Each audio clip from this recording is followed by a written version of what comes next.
I just wanted to thank everyone for coming today. It's a difficult topic, this one, but one that I'm really passionate about, so really keen to do something at the LMB and for the biomedical campus. So I want to welcome you all and welcome to Yvonne to do the talk for us. I also wanted to mention that we're very thankful to the Cambridge Biomedical Campus Wellness Campaign, who have worked with us on putting this session on, and we're really pleased to see that we've got people in the room, but also lots of people online. We've got 140 people signed up online. So it's obviously a topic of interest to people far and wide. We're also welcoming colleagues across the UKRI network as well, because I flagged it up to that group as well. So welcome everybody, and I hope you find this session helpful. I know that I've seen everyone do these talks for the past few years, and I've found them useful every single time.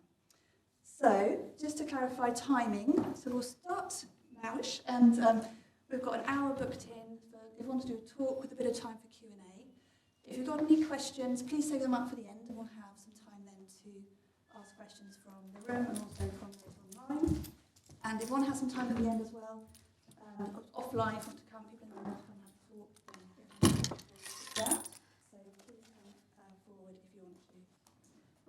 I think that is all I'm going to say, other than thank you to everyone. We're looking forward to your talk, and I'll hand over to you. Thank you. Thank you. So I'm going to repeat the thanks to you all for coming, and thanks to the people online as well. I know this is not an easy topic to think about. I just want to say that Louise has got some handouts on resources. I'm also going to forward her some handouts on suicide myths and responses to those myths, which I should have done before. And this is a really information-dense presentation. I'm going to be reading a lot, and I'm going to be reading quite quickly to get through the material. I really would rather you listen than took notes. You don't need to take notes. However, if any of you actually would like a copy of the whole presentation afterwards, please just let Louise know. I'm very happy to share it. But listen, because all of the information that I'm going to say is in support of the main reason for me being here today. So, that's right. Okay, so a little bit about me, why I'm here to talk about the subject. So, I am a qualified and accredited counsellor and psychotherapist, and an EMDR practitioner. For those of you that don't know what EMDR is, it's eye movement desensitisation and reprocessing, and it's NICE's recommended treatment for PTSD, something that is relevant to anybody that's been impacted by suicide, and also a presenter. So my career for the last 7 years, until last year, I was the deputy head of the University Staff Counselling Centre at Cambridge. I loved my job, and I was very lucky to preside over a period of enormous growth. We were a department that was very well supported by the university. I left because I had a serious illness which has left me with some residual issues, which made working full-time inconsistent with looking after my own well-being. So prior to working at the university, I was in private practice, working out of a GP surgery for 9 years. And since leaving the university, I'm in private practice again, but based from home. Prior to that, I had 10 years experience in banking and finance. I was a teacher for 15 years, and I was the deputy head of a developing world charity based in India for 15 years. So that's my background. I want to say a little bit about self-care. I'm talking about suicide, for those of you that have been impacted by it and anyway, may be triggering. If you are triggered, please look after yourself. If you need to leave the room, please do that. If you're online, just step away from your screen for a few minutes. Self-care is something that we need to be thinking about on an ongoing basis. So, why do I want to talk about suicide prevention? Well, Louise stole my words. I am passionate about this subject. Those of you that may have been impacted to some level by suicide, and that includes me, suicide of people that I've known, and a suicide of a very close family member, know the havoc that suicide wreaks and the number of lives that are impacted by it. But in my professional life, I have worked with suicide prevention for a number of years, and I've been greatly helped by my contemporaries over at our local branch of Mind, for whom I'm very thankful. During my career, I have worked with a lot of suicidal people, and I'm in a very privileged position to know that I have saved some lives during my career, and I don't think I could really ask for more than that. Through my work with suicide prevention, I'm aware of the prevalence of suicide and of suicidal thoughts, and that's part of what I want to communicate today. And I know that there is very little understanding of who will move from thought about suicide to action. The triggers for action can arise quickly. By that, I mean that somebody can think about suicide and make a suicide attempt with very little time in between those two things. And that's bad, but those thoughts can also pass very quickly, which is good. And the power of intervention, so taking some action between that space where action can quickly where triggers can quickly turn to action, and the passing of those thoughts, finding that space and making an intervention is crucial, and it does save lives. So my main aims today are to encourage conversation. I want to encourage you to speak with friends, with families, with colleagues, with strangers even. And I want to encourage you to do that by improving your understanding of suicide, dispelling some myths around it, and putting suicide into context. And I want to convince you that there's a benefit to you, your colleagues, and your organisation in doing those things. And just a quick word about confidentiality. Anybody that asks me anything in the question period will be held confidentially by me, and during the talk today, if I mention anybody at all, they will be anonymised, so nobody is going to be identifiable in this presentation. Okay, so suicide prevention. Every year on the 10th of September is World Suicide Day. The theme for this day since 2021, as established by the International Association for Suicide Prevention, is creating hope through action. Action might mean the difference between life and death. That's the underlying theme for the presentation. Why is suicide awareness important? Well, the subject of suicide is surrounded by shame, myth, taboo, awkwardness, and silence. If suicide is talked about at all, it's talked about in hushed tones. Somebody asked me to write an article for my local parish news, which I did. The editorial committee decided not to publish it. They said it was not suitable reading for villagers.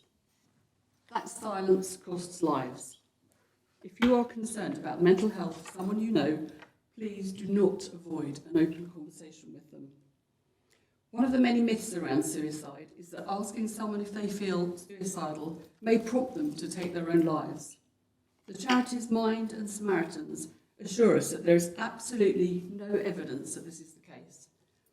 In my professional experience, people who feel in such despair are greatly relieved at being asked about suicidality and see it as permission to talk openly. It is enormously therapeutic to be heard without judgment. So to put suicide into context, according to the World Health Organization, worldwide suicide accounts for almost 1 million deaths annually. Officially 800,000, but almost certainly more. And of course, this does not include suicide attempts. A quarter of these people are were aged under 30. In the UK, suicide is the biggest killer of men under 50, eclipsing all other major causes of death: heart disease, cancer, heart attacks, road traffic accidents. In the age group 15 to 29, suicide is the second biggest killer. It's the biggest cause of death in women during the first year after childbirth. The latest figures on the UK from the Office for National Statistics relate to 2021, during which there were 6,538 deaths by suicide, That equates to 125 a week. Male suicides outnumber females by 3 times, although the numbers are growing in females and in the young. Think about your own response to the word suicide. Perhaps you've been affected. One suicide can affect dozens of others, even some people not known to the person who took their own life. The shockwaves spread out like a pebble dropped in a pool. Perhaps you feel great empathy towards someone feeling suicidal, or maybe you think suicide is a selfish act. You may pity the loved ones of those bereaved by suicide. Possibly you wonder why the people left behind were not enough to stop the suicide from happening. Were they uncaring people? Could they have been responsible in some way? You may even have avoided those left behind by suicide, not knowing what to say. Many of the myths and taboos around suicide come from a time when it was illegal in the UK, which was until 1961. A suicide attempt could literally lead to a prison sentence, and if a man killed himself, his wife could be sent to prison. Hence the expression, commit suicide, which professionals now avoid. Suicide is still illegal in many countries. There is also a religious taboo, some of which still persists. The idea that suicide is self-murder. This fact should be borne in mind when considering the statistics. There may be incentives not to find suicide as the cause of death. Some attitudes come from the strong and often ambiguous societal expectations of how we are meant to be and to behave. Look at the treatment historically handed out to war veterans who had shell shock, what we would now refer to as PTSD. They were treated as pariahs, financially discriminated against, and much of their suffering was not even recorded, let alone treated. Still, many of our expectations are contradictory. We want men to have emotional intelligence, and yet to be strong, whatever that means. For me, it takes strength to seek help. It's time to challenge our beliefs and our expectations. I would like you to feel that you can talk about suicide both within and outside your workplace, an idea that might fill you with horror. I remember when I was training thinking, I hope I never have a suicidal client. That didn't last long. In my world, suicidal feelings are sadly commonplace, and therapists need to know how to handle them. But I would argue that we all need to know how to deal with suicidal feelings, our own and those of others. You do not have to be a professional to help people. And in case you're thinking, what on earth does suicide awareness have to do with the workplace? And maybe even that the subject of mental health is not for the office, and that employees' personal problems have no place at work, I want to propose that there are at least 3 reasons why both have relevance to the wider organisation. First, people spend a lot of time in the workplace. It may provide a perfect opportunity to notice that something does not seem quite okay with a colleague. A simple intervention really could save a life. Second, for some colleagues, it may be the only place where a change in someone's behaviour or demeanour is noticed. Therefore, it may provide the only opportunity for questions to be asked. And third, the culture of a workplace can make an enormous contribution to employees' well-being. And importantly, it turns out that a positive, caring culture translates into a positive benefit for the bottom line. The flip side of this is that a negative culture can have a really damaging effect on mental well-being, which translates into a depletion of the bottom line. And I'm going to say a little bit more about that later. In addressing mental health then, there is no need to feel that the organisation has gone fluffy. I would argue that mental health should be as embedded in the culture as health and safety now is. Therefore, I want to give you the courage to have a conversation about suicide. This is scary for most people, even for professionals, but every single client of mine is asked, have you had thoughts of harming yourself? Have you made plans to end your life? These questions are asked because they save lives. So you may be wondering if I'm asking you to ask these questions, where professionals fit into all this. Well, it's all very well therapists asking clients the right questions, but we're only asking those questions of people who present to us, and that's a very small proportion of the population. And we're only with our clients for usually an hour each week. So what about the people that are out there feeling suicidal or despairing, not seeing a therapist? What about our clients who are out there most of the time? Maybe they are here. Who will ask them? And if you imagine that GPs are the first point of contact for people who are depressed or suicidal, then consider this. A 2016 study by the BMC found that almost half of people who had taken their own lives, who visited their GPs, were not diagnosed with mental health problems, and just 2% were in receipt of counselling. We can hypothesise about this. Is a 10-minute appointment, if indeed you can procure one, long enough for a GP to elicit danger signs in a patient, or for a patient to feel safe enough to make a disclosure? And also consider this. GPs do not routinely receive training in mental health, and in addition there has been a quiet diminution of mental health services out there for many years, and what remains is stretched to breaking point. It's hard to access counselling if you can't pay for it. So who are these deeply depressed, hopeless or suicidal people, and who should be asking them the right question? Well, the answer to the first part, who are they, is we don't know. They could be your colleagues, they could be your family, they could be your friends, they could be you. According to Mental Health UK, 1 in 5 of us has had suicidal thoughts during our lives. Maybe you recognise the point in your life when you felt, I don't care if I don't wake up tomorrow, or at least life feels like too much of a struggle at the moment. So before we look at the questions that we need to ask, let's be clear about who it is that I'm arguing should be asking the questions. Well, I'm saying it should be you, it should be me, it should be all of us. Should you be impacted by suicide, never leave yourself exposed to the agony of what should I have said or done. But also understand, and this is a really important point, that some suicides happen despite intervention. Okay, so a little bit of understanding, if this diagram helps at all, on the path to suicide. This slide shows a diagram, a model that was developed by Dr. Manam Kare, who's a psychiatrist who is currently an associate professor for the Australian Society for Suicide Research and Prevention, to help us better understand the steps that lead from living daily life to attempting suicide. The model is actually designed to support mental health professionals, but I think it's helpful too for all of us. So I'm not going to go into great detail with it, but basically what it's trying to show is that if you look at the left-hand side, the life in motion, that's just, that could be anybody. So you're just jogging along through your life, you've got no mental health issues, you're good mental health, and so life just goes on. From there, the first step is some people have a predisposition to suicide, which I'll say a little bit more about in a minute. So that takes you one step, if you like, further towards action. The next step that Ray has shown there is ideation. So that's thinking about suicide. And then intention is when you've gone from thinking about suicide to deciding that you're going to end your own life. And the final thing is action there. And what Kare is trying to show in this diagram is that from any of those positions above life in motion, that there is, and even from a suicide attempt where the person survives, that there can be safe recovery from any one of those steps. And that's depicted by the green lines.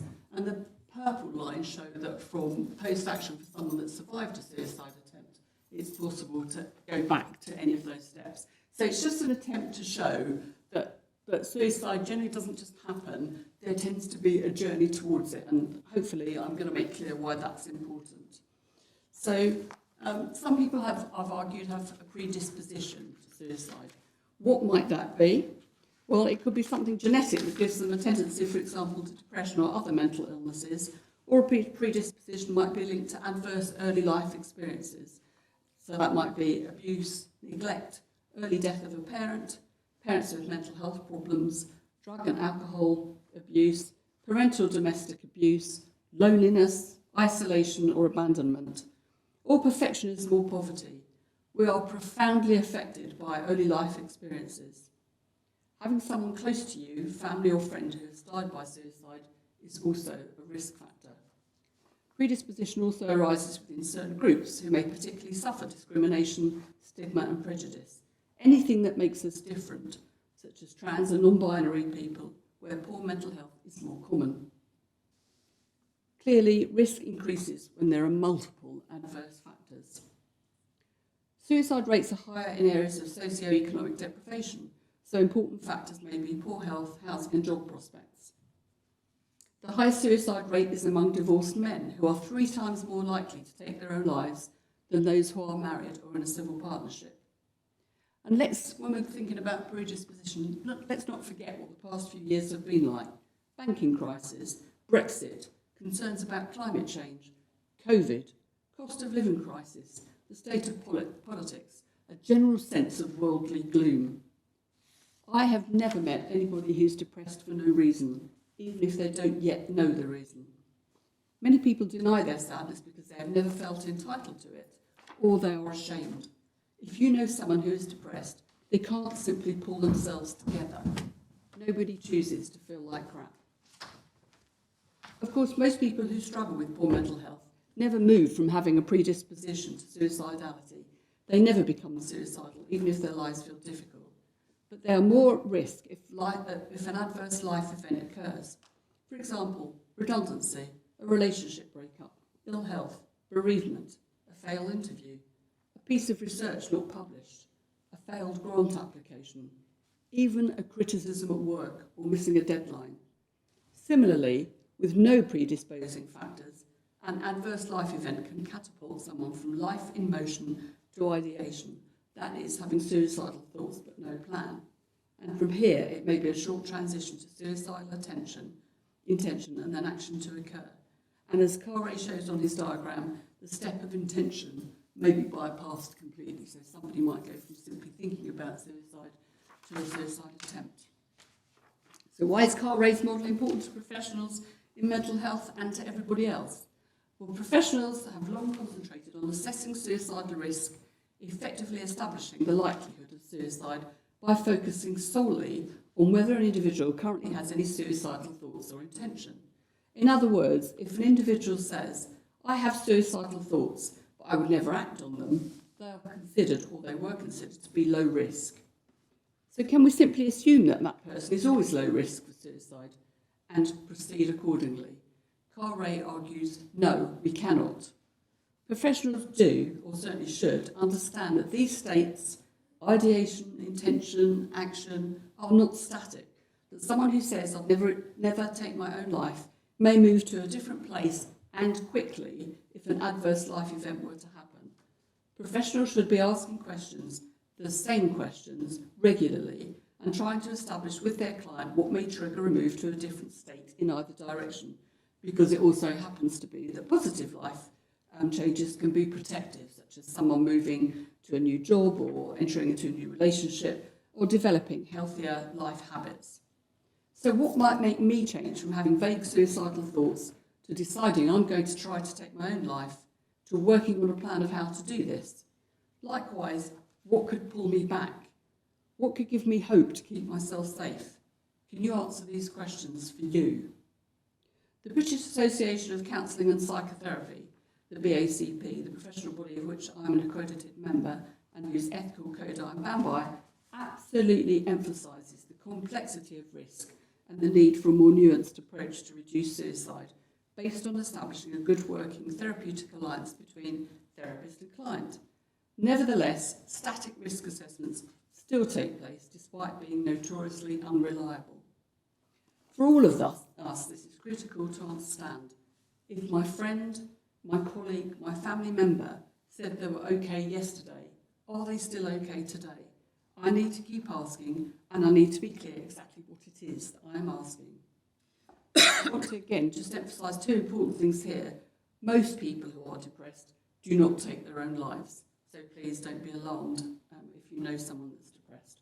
Also, not everybody who ends their own life has a mental health problem. There is still an awful lot about suicide that we simply do not understand, but it means that we can't take anything for granted. That said, some people experience an event so traumatic that their previous resilience is simply blown out of the water. And just one example, maybe they've suffered a bereavement that has left them with suicidal feelings. I have a lot of experience working with clients who have lost children. Their grief is not an illness, nor is it pathological. But in the aftermath of such a loss, which goes against the natural order of things, it may be impossible to see anything positive in the future.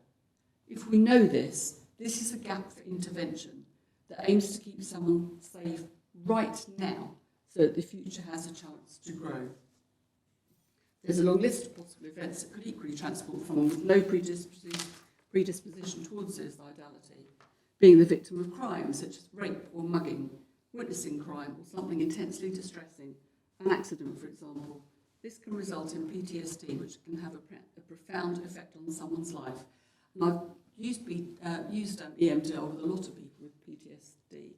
And just one example was somebody that witnessed the aftermath of a suicide, which left him with suicidal feelings, but it took him 7 years to seek support because of his shame, because he felt he should be able to cope. Dr. Carre also reminds us there are some people who take their lives without any noticeable external signs that anybody could discern. And this matters because while intervention can save lives, there is not always the opportunity to intervene. And sometimes people die despite best efforts to keep them alive. Do not feel that in trying to support a family member, a friend or a colleague that you become responsible for them. Being a therapist is different. So before we talk about how you might think about having a difficult conversation, just think about what you might observe that makes you want to check in with someone. You may have noticed something different about a colleague, a friend, or a family member. It may be something subtle, like you've seen them hanging around by the coffee machine, looking sad. You may even just have a gut feeling that something isn't quite right. Don't ignore gut feelings. We are blessed with intuition for a reason. It's better to be wrong and to have asked than to be right and not to have asked. There may be more specific changes in personality and behaviour that make you suspicious. And note that some of these may be things that are really annoying you at the moment. So an individual might become more anxious, more irritable, more confrontational, quieter. They might be having mood swings. They might be acting recklessly, driving too fast, drinking too much, sleeping too much or too little, avoiding contact with others, struggling with work or studies, falling behind, missing deadlines, saying negative things about themselves. I'm so stupid, so thick, I don't deserve it, it's my fault. They may be taking less care of themselves than usual. Indicators that someone is more likely to attempt suicide include threatening to hurt or kill themselves, and this may be said as if it's not serious. They may be talking or writing about death, dying or suicide. They may be thanking you or saying sorry to you for no apparent reason. They may be preparing to end their life, such as storing up medication or alcohol, or they may be putting their affairs in order, such as giving away belongings or deciding to write a will. Some signs that something is wrong can be more difficult to spot or suspect, such as sudden cheerfulness after a long period of depression. And I have some recent experience of this where I was asked to speak to some colleagues of somebody that took their own lives, and the colleagues unanimously reported that this person had been really in a good mood after a long period of depression, and they were confused by this. When this comes after a long period of depression, the cheerfulness can be a sign that a suicide plan is in place and the person knows that their suffering is coming to an end. Some people might joke about their emotions, saying some things that are quite alarming, disguised as a joke. You'd all be better off if I was dead. Don't ignore someone's seemingly throwaway comments. Humour is often used as a defence, but it may be a real cry for help, especially if those comments come spontaneously, rather than as a result of you probing. And you may be surprised that some people hold a suicide plan in mind that they are really never going to enact, because it gives them comfort to know that there is a possible escape from their pain, should they choose to go that way. But don't ignore your gut feeling if you are concerned about someone, and don't assume they don't mean it. As I've alluded to, some people won't open up about how they're feeling. Some will lie, and if they lie convincingly, there's little you can do. But if you don't believe their denials, follow it up and ask again. A lot of people try to seek help before attempting suicide by telling other people about their feelings. Suicidal thoughts don't always come to light from questions being asked by professionals or by other people. If someone just tells you about how they're feeling, don't ignore them, even if they try to retract what they've said. So how will you tackle a conversation? Remember, this conversation could be with a friend, a family member or a colleague about whom, for whatever reason, you have a concern. If you're a manager, questions about well-being should form part of regular one-to-one line management meetings, especially if you know an individual has been under personal or professional pressure. Once openness and trust are established, conversations should become easier going forward. Mental health issues are not easily disclosed, so proceed with empathy. Always ensure that any conversations carried out are in suitably private settings. If you're talking to a family member or friend, choose a place where you think the person is most likely to be feeling relaxed and not overheard. Use open questions that encourage talking rather than yes or no responses. So the conversation might kick off with, how are you feeling? Or I've noticed that. Or I was wondering how you are after your mum died. Family member was diagnosed with a serious illness. Encourage them to speak more with, what happened next? Or tell me more about that. Let them know you care about them and that they're not alone. Empathise, so I can't imagine how painful this is for you, but I'd like to try to understand.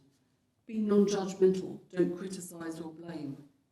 Repeat their words back to them in your own words, because that can help them to rethink what they have said to you, but it can also clarify that you've understood.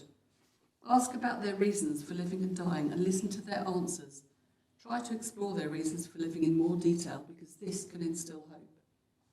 Ask if they've felt like this before and what got them out of it, because it could work again. Reassure them they will not feel this way forever, but don't rob them of their right to feel this way. Don't say, Fred's situation is so much worse than yours and he's coping okay. Encourage them to concentrate on getting through the day rather than focusing too far on the future. Ask them if they have a plan for ending their life and what that plan is. Encourage them to seek assistance that they are comfortable with, help from a doctor or counsellor, or support from charities such as the Samaritans. Follow up any commitments that you agree to. Make sure someone is with them if they are in immediate danger, but do not put yourself at risk. And get help for yourself if you're supporting somebody that's suicidal. Vicarious trauma is real and it's not easy to listen to somebody's distress. You don't need to find an answer to their problems or even to understand why they feel the way they do. Listening to what they have to say will at least let them know you care. And if you're not sure whether somebody is feeling suicidal, ask, are you thinking about suicide? Or are you having thoughts of ending your life? These questions are direct. It's better to address the person's feelings directly rather than avoiding the issue. Remember that what asking somebody will not make suicide more likely to happen. So listen, stay calm. Try not to make assumptions about what the cause is of their feelings. Acknowledge, this all sounds painful and difficult. I'm glad you've told me. People need to be heard, to be believed, and knowing you are there for them really matters. If someone is what not to do and say, do not minimise somebody's feelings. It may have taken a great deal for them to open up to you. So avoid saying, oh, don't say that, or things can't be that bad, but you have no reason to feel this way. Your life is so good.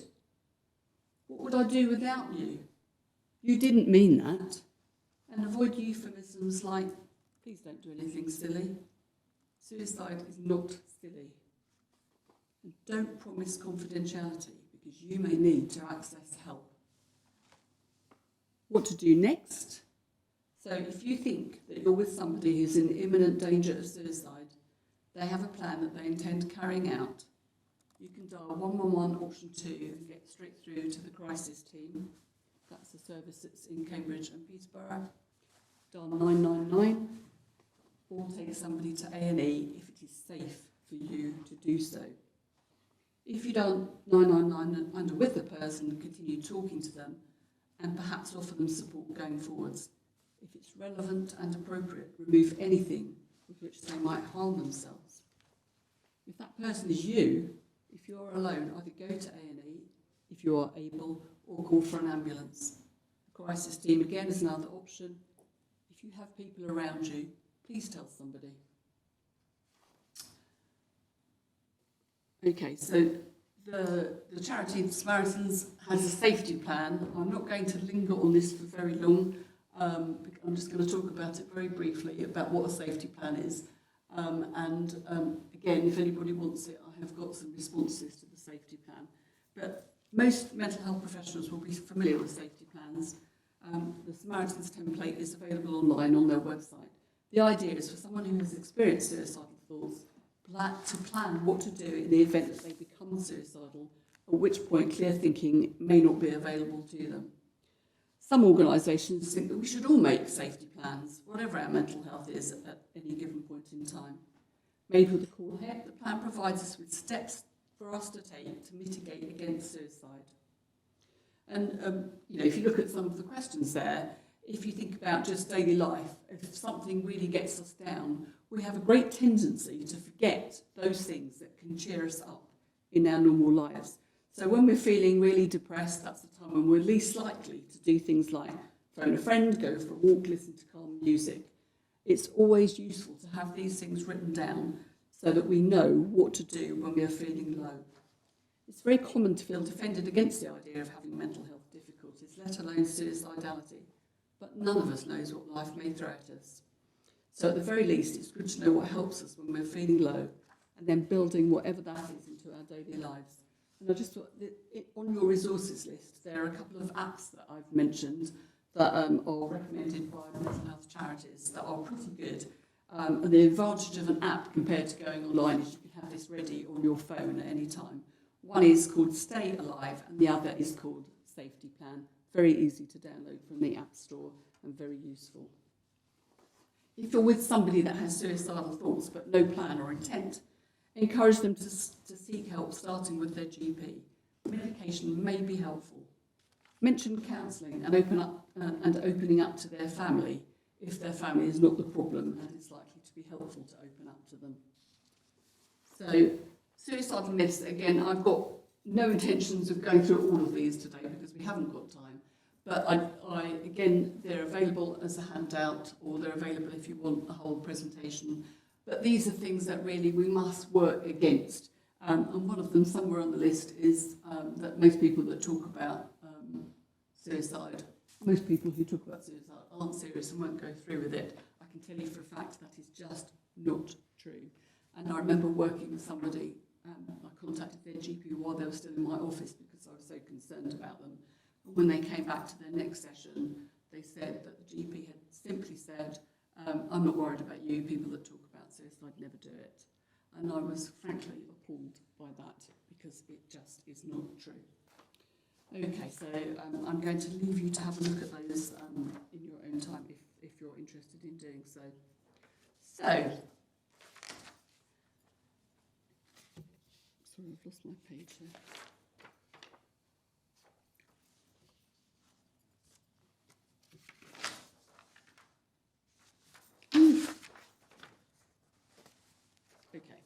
So I want to go back to what I alluded to earlier about the importance of the workplace in suicide prevention.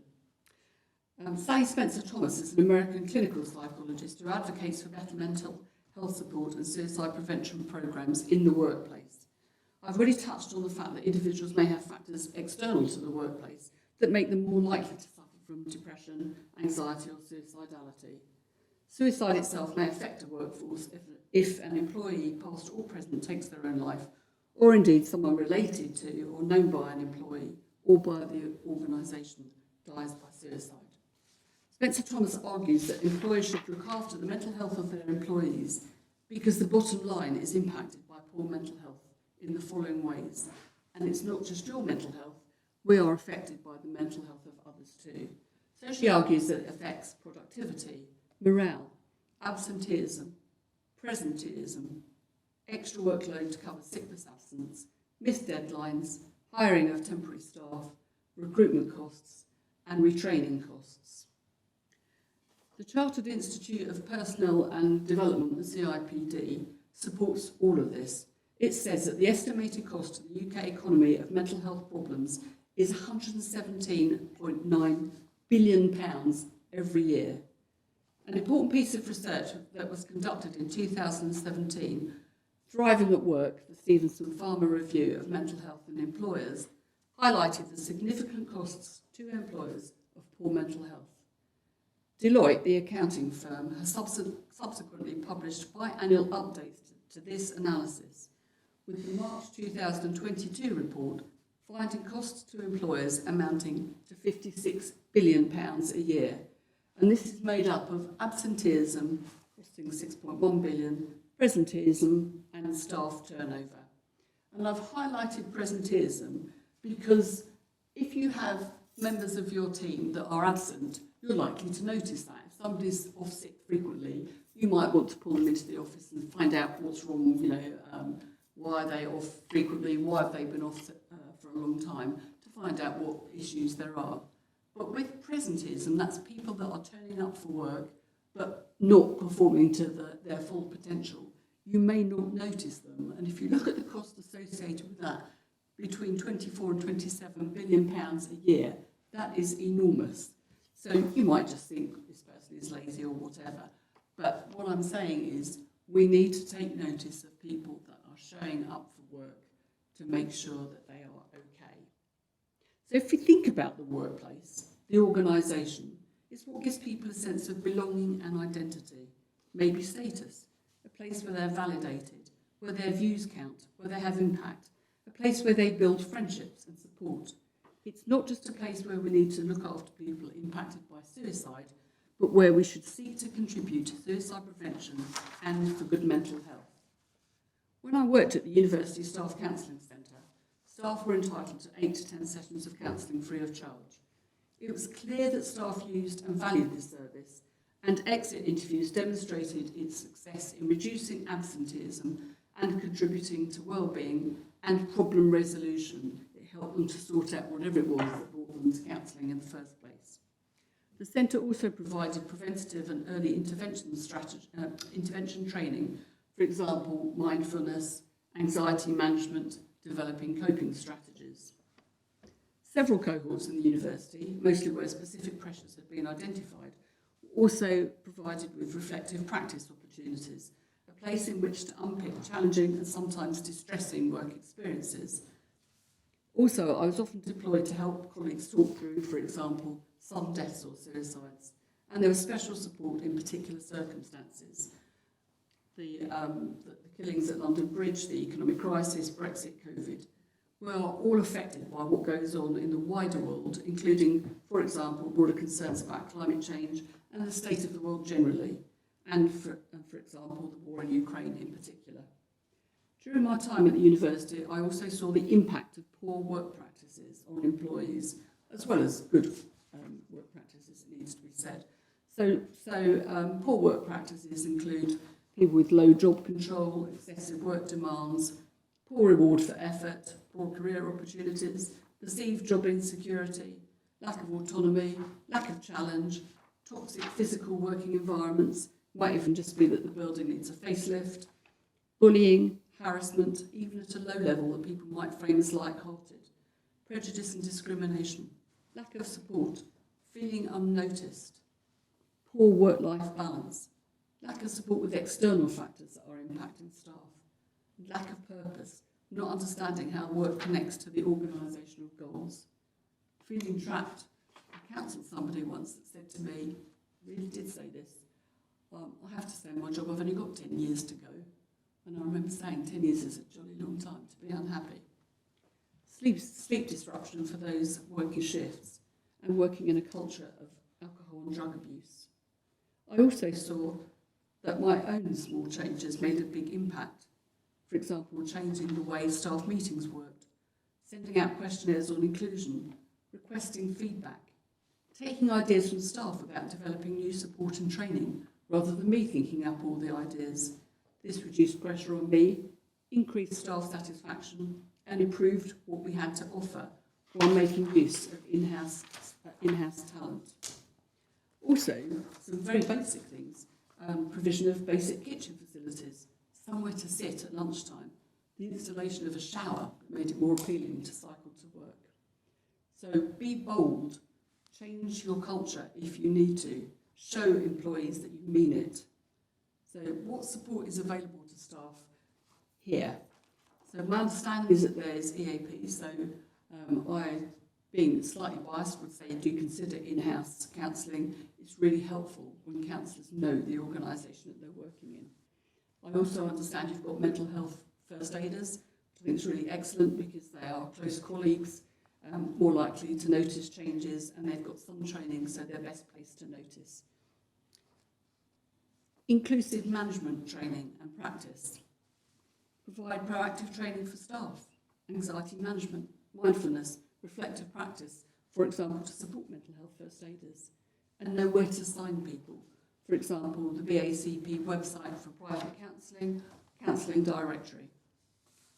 Organise morale-boosting events to promote well-being, and maybe some in-house provision, for example, yoga, Pilates, other keep fit activities.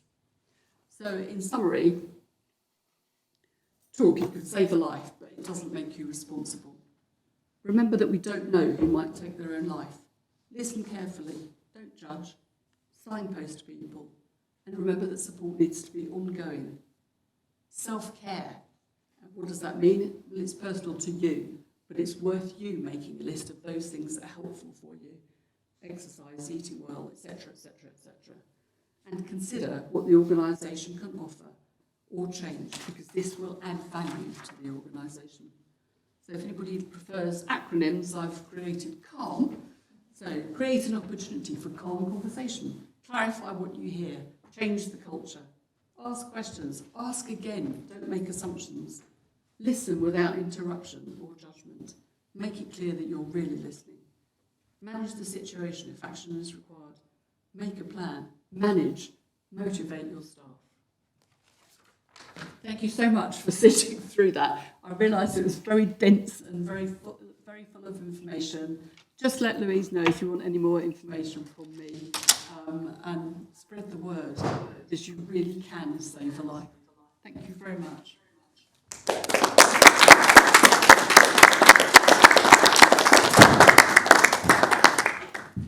Thank you, Yvonne. Sorry, I am doing some technology stuff. I can hear myself.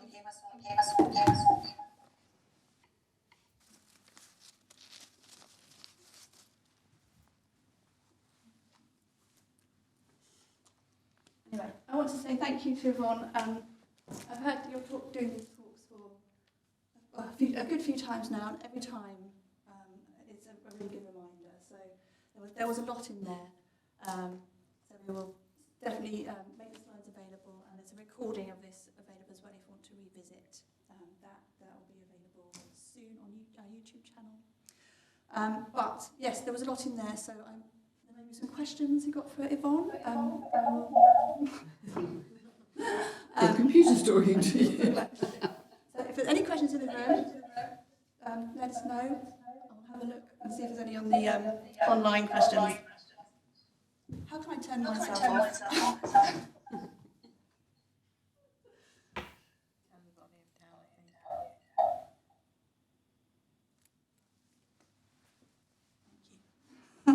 Right, that distraction is gone. Any questions for Yvonne from the room or chat? Really amazing talk, thank you. If you think a friend is suicidal but they're like not willing to open up to you, do you have any tips on what would be the best thing to do? I'm wondering what might make you think that if they haven't opened up to you. So maybe that's a behavioural thing. Yeah. If you're really concerned and you really think that person is in danger, I mean, if somebody really does not want to be helped, then there may be nothing you can do. But talking from personal experience, I had a friend that I was really concerned about. I was very fortunate to know who their GP was, and I contacted their GP.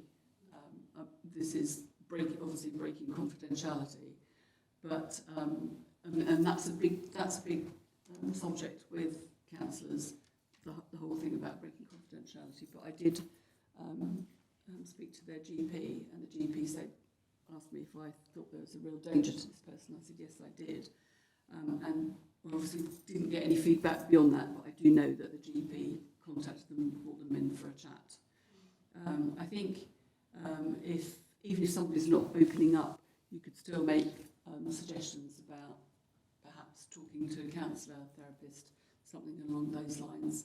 And if they won't open up at that point, don't think that you can't ask them again. I would go back again.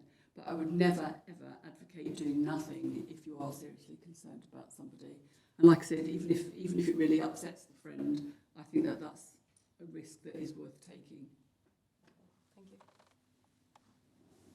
And then, you know, I'm going to tell you something now, that when I was working at the university, very early on in my career there, I had somebody that I was seriously, the person I mentioned earlier, seriously concerned for their safety. And I wanted to speak to the GP while the person was still in the room, because I didn't want them to fantasise about what I might have said to the GP. So that person was there. And then I remember afterwards talking to a colleague, and the colleague said to me, "Did you get them to sign a form? Did you get them to sign a permission to, you know, to speak to the GP?" And I just said, no, I didn't. And then I had this brief moment of complete panic that, you know, something terrible was going to happen as a result of me not getting the paperwork completed. And then I sat there and calmly thought this through. That, well, the worst that's going to happen is this person takes their life despite my intervention, and I end up in a coroner's court having to justify the fact that I broke confidentiality. And I thought, actually, I'm quite comfortable with that, because what's the alternative? So I would always, and again, actually, if this is something where you think the family might be, you know, I'm so aware through, you can't take anything for granted, I'm so aware through my work that sometimes the family is the problem. So, you know, it's not always appropriate to speak to a family member. Or sometimes the family will just be in such denial that they won't accept that somebody is suicidal. They, you know, I don't want to hear that. So panic-stricken or whatever, that they're not the best person to speak to. But, you know, that your GP is at least the first port of call. If you think their life is in imminent danger, then follow what I said earlier about it's 999 or it's the crisis team. And if you do phone 111 option 2, you'll get straight through to the crisis team. They will want to speak to the person. So if somebody's refusing to speak, then that makes life a little bit more complicated. I've got a question online. Referring to the myths slide, does not talking about suicide being a myth also apply to children? So, can we talk to children about suicide? Well, and some of you may be aware there's a big campaign going on at the moment by the 3 dads, as they're called, who all lost daughters to suicide. And I don't know if anybody saw this morning, there are actually 3 mums on TV who have been inspired by the 3 dads, I think all lost sons to suicide. And what they're campaigning for is for suicide prevention to be part of the curriculum for quite young children, actually, in schools. And apologise is the charity that they're raising, very good charity, actually. And that's, if anybody wants help and they don't want to go to their GP, Papyrus actually has counsellors. The Samaritans is more of a befriending service. It's not necessarily counsellors that are manning those. So I think I'm not an expert on working with small children. I've worked with 11 to 18-year-olds in schools. But yes, I would say it does. But, you know, with children, it's much, your language is going to be different. The way you talk about it is going to be different. But I do remember after doing, you know, through some of my work coming across a lot of suicidality. I do remember one day my son had how can I say, a little bit of chemical experimentation when he was at university. He made himself very ill indeed, and was in a very bad way for quite a long time afterwards. And I thought, I've never asked him about suicidality. And I'd sat down and had quite a serious conversation with him about it, which I think he thought was quite amusing at the time. But it was really important for me to suddenly think, well, you know, male suicides outnumber female by 3 to 1. I need to make sure that I speak to the men in my life, you know. So yes, I think we particularly need to watch youngsters, because they're so influenced and so infiltrated by social media. We do need to know, we do need to take the temperature, we do need to know the mental health state of our young people. And for what it's worth, I hope that it does become a subject that's talked about. You know, I worked with 11 to 18-year-olds, and I can tell you that their problems are not, they're not exam stress. They have really serious problems that they're trying to deal with at home, and they too go to very, very low places. And as as I said earlier, suicide in the young is a growing number, and that's something we really do not want to see. Any other questions in the room? I've got a couple online. It's at the back there.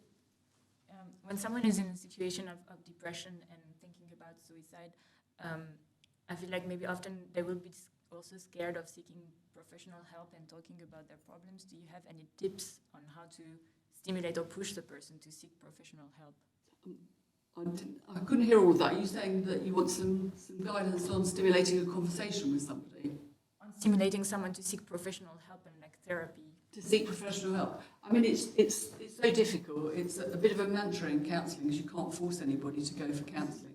And I've had people that have been sent for counselling. You really can't send somebody for counselling because all you get is somebody that just doesn't talk, doesn't say anything. And I guess that's where the role of people that know them better, you know, I mean, there's an awful lot of shame around mental health, despite, I mean, I hear people saying all the time, oh, isn't it great that we're all so much more open about mental health now? Well, apart from the fact that, yeah, it's great that we're more open, but where are the services that are going to support that openness? There's almost nothing available on the NHS now, I'm very sorry to say. But I think you can encourage. By, you know, trying to dispel some myths. I mean, there's a great couple of books written by somebody called Matthew Johnston.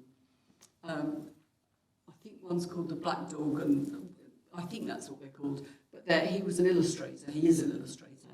And they talk about depression, and they're designed not just for depressed people to look at. You know, you see books on self-help for depression, and they're like that thick, and you just think, you're going to give that to somebody that's depressed and tell them they need to read it in order to get better understanding. No, don't bother. But these are little illustrated books, and there's a bit of humour in there as well. And they're designed to help people realise that how they're feeling is normal. It's not how you want to be feeling, but you know, they're not going mad. You know, and they're also designed for people that live with depressed people or are trying, you know, work with depressed people, to help them to better understand that when you say to somebody, pull yourself together, it's not actually that helpful, because if it was that easy, they'd be pulling themselves together, wouldn't they? I mean, you know, as I said, nobody chooses to feel like crap. So to try and encourage them, you know, tell them what help is, encourage them to have a look at some of the websites that are out there. Have a look at the websites yourself, maybe print some stuff off to sort of, that some of these websites are really good at normalising the state of depression. 1 in 5 of us have felt suicidal. 1 in 4 of us has mental health problems at any point in time. You know, these are not, you know, we could just put our hands up here. I'm not going to ask you to do that. But, you know, if the lights of Cambridge were lit by all the people that feel depressed, we wouldn't need any electricity. So I'd say to sort of get people in Mind has a very good website, particularly our local Mind has a good website. There are services for free online counselling from places like Mind through their, Louise, can you remember what? Quell. Oh, yes. Quell, that Mind set up, QWEL. So there are an awful lot of free resources out there. There's not much free counselling. There are still a couple of agencies in Cambridge that do offer very low cost counselling. But to get somebody to get help is difficult. So don't forget the importance of just being somebody's friend. You know, I said that you don't take all responsibility, but if you know somebody's low, maybe get them to go and see a movie with you, go out for a beer, whatever it is, go for a walk in the countryside. So just be their friend and just talk to them. But that's a really tricky one, getting somebody to get help. The time is 12 o'clock, so I'm very aware that we just sort of set aside an hour for this sort of first bit. So if you need to leave, then please don't feel embarrassed to slide out. But I think you're all right to stay. I'm absolutely fine, yeah. There's some in the room, and there's definitely some online. I don't know if they're still online or not. But please, I'm sure we can answer any questions offline as well if we need to. So, okay, good.